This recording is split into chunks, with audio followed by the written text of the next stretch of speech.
बाबा जी की प्यारी सास संगत जी, राधा स्वामी जी। सास संगत जी, ये बात किसी से नहीं छुपी है कि बाबा जी का लंगर डेरे में 24 घंटे चलता रहता है।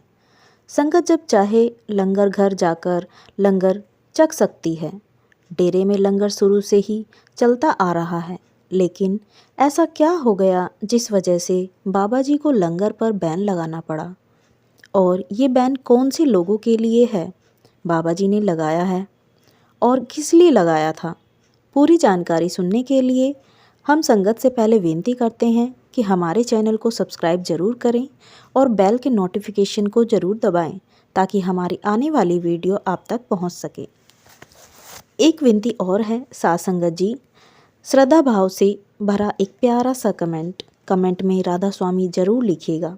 अब हम जानते हैं कि बाबा जी को इतना सख्त कदम क्यों उठाना पड़ा। सास संगत जी, बाबा जी से जुड़े हुए हजारों ऐसे परिवार हैं जो डेरे में ही रहते हैं। इन परिवारों को डेरे में रहने के लिए घर दिए गए हैं। इनके बच्चे डेरे के ही स्कूल में पढ़ाई करते हैं। आपको जानकर हैरानी होगी कि बाबा जी ने डेरे में रहने वाले इन्हीं परिवारों के लिए लंगर पर बैन लगा दिया था। अब आप सोच रहे होंगे कि एक तरफ तो बाबा जी इनको और इनके बच्चों को इतनी सुविधाएं दे रहे हैं और दूसरी तरफ इन परिवारों के लिए लंगर पर भी बैन लगा दिया। लेकिन आप यकीन मानिए, जब आप कारण सुनेंगे तो आपको समझ आ जाएगा कि बाबा जी ने ऐसा क्यों किया। बाबा जी ने अभी तक जितने भी निर्णय लिए हैं वो सब संगत और डेरे की भलाई को देखते हुए ही लिए हैं।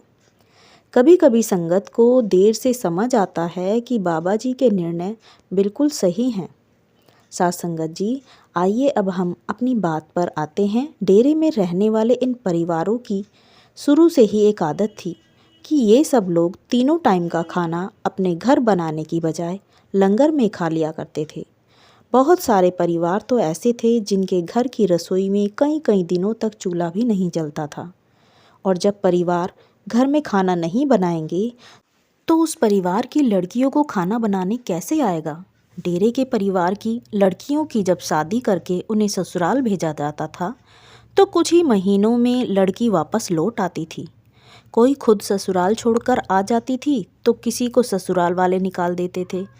ऐसा एक लड़की के साथ नहीं बल्कि बहुत सारी लड़कियों के साथ ऐसा हो रहा था और ये एक गंभीर विषय बन चुका था। जब ये बात बाबा जी तक पहुंची तो बाबा जी ने इसके पीछे का कारण जानना चाहा और जो कारण सामने आया वो हैरान कर देने वाला था। लगभग सभी लड़कियों की शादी के बाद ससुराल में इस बात को लेकर लड़ाई झगड़े होने लगे कि लड़की को रसोई का जरा सा भी काम नहीं आता। बहुत सी लड़कियों को तो चाय तक बनानी नहीं आती। अब आएगी भी कैसे जब सभी परिवार लंगर में जो खाना खा लेते थे तो घर में भी चूल्हा नहीं जलाते थे, तो लड़की कहाँ से रसोई का काम सीख पाएगी। बाबा जी ने इस विषय पर सोच विचार करने के बाद यह निर्णय लिया कि डेरे में रहने वाले परिवार अपने घर की रसोई में ही खाना बनाएंगे। इन परिवारों के लिए लंगर बिल्कुल बैन है और घर में खाना बनाएं और अपनी लड़कियों को भी खाना बनाना सिखाएंगे। बाबा जी ने इस निर्णय को और ज़्यादा बेहतर बनाने के लिए डेरे में कुकिंग क्लास का भी प्रबंध किया गया, जिसमें कुछ बीवियों ने डेरे की लड़कियों को खाना बनाना सिखाया। बाबा जी के इस विषय पर निर्णय के कुछ समय बाद डेरे की लड़कियां खाना बनाना सीखने लगी।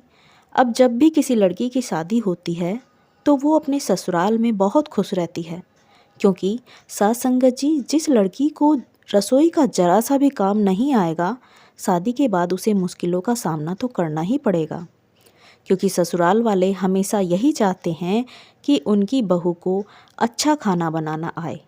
सास संगत जी, बाबा जी ने गद्दी पर बैठते ही एक और भी निर्णय लिया था जो संगत की भलाई के लिए ही था। बाबा जी ने देखा कि संगत अपने सतगुरु के दर्शन करने के लिए पंडाल में लाइन बनाकर स्टेज के सामने से आती है और बारी बारी से सतगुरु के दर्शन करती है। इस प्रक्रिया में एक तो समय बहुत ज़्यादा लगता था और दूसरा संगत को बहुत सी मुश्किलों का सामना करना पड़ता था, क्योंकि इतनी ज़्यादा भीड़ होने के कारण संगत को घंटों तक लाइन में लगे रहना पड़ता था और बाबा जी अपनी संगत को इस हाल में नहीं देख पाते थे। बाबा जी ने उस समय एक निर्णय लिया जिससे समय भी बचने लगा और संगत को जरा सी भी परेशानी नहीं हुई। बाबा जी ने एक ओपन कार बनवाई और उस कार पर एक कुर्सी लगवाई।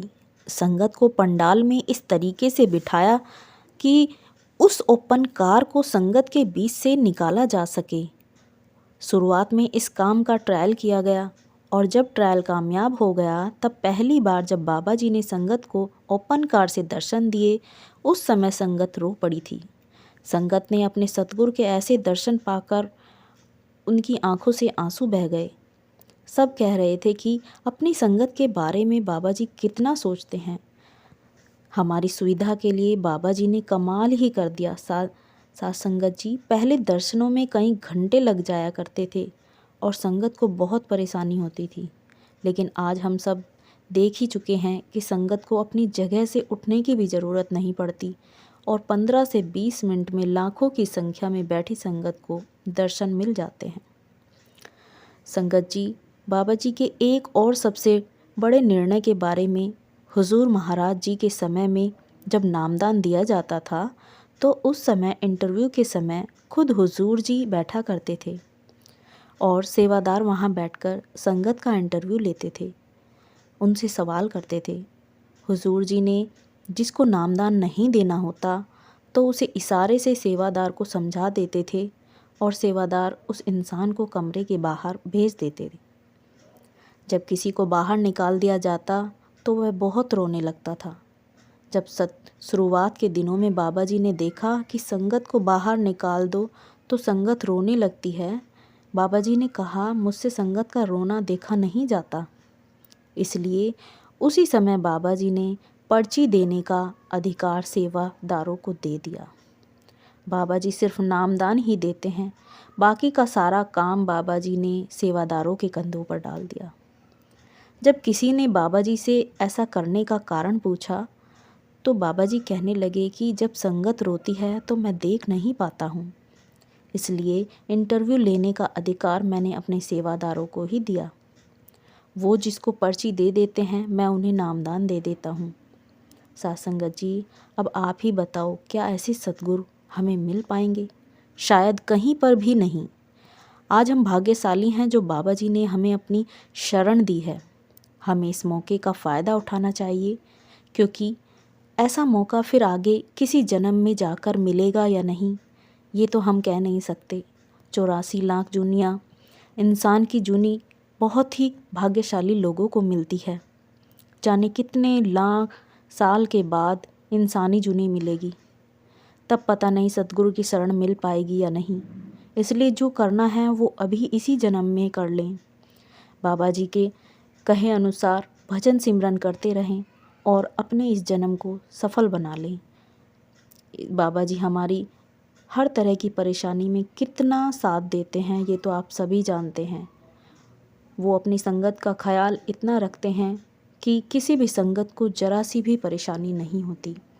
साथ संगत जी वीडियो अगर पसंद आई हो तो वीडियो को लाइक और शेयर ज़रूर करें, कमेंट में राधा स्वामी ज़रूर लिखें और चैनल पर पहली बार आए हैं तो चैनल को ज़रूर सब्सक्राइब करें।